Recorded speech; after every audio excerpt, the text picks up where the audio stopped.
بسم اللہ الرحمن الرحیم۔ باب نمبر 19۔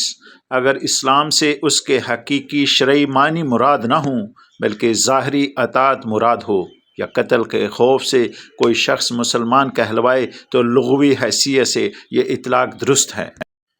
حضرت سعد بن ابی وقاص رضی اللہ تعالی عنہ کا بیان ہے کہ رسول اللہ صلی اللہ علیہ وآلہ وسلم نے چند لوگوں کو کچھ مال دیا اور وہ سعد رضی اللہ تعالیٰ عنہ وہاں بیٹھے تھے۔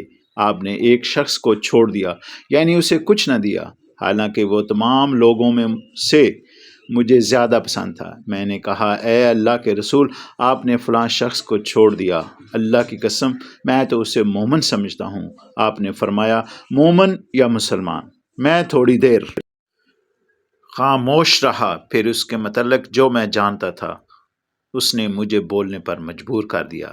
میں نے دوبارہ عرض کیا، آپ نے فلاں شخص کو کیوں نظر انداز کر دیا؟ اللہ کی قسم میں تو اسے مومن خیال کرتا ہوں۔ آپ نے فرمایا، مومن یا مسلمان؟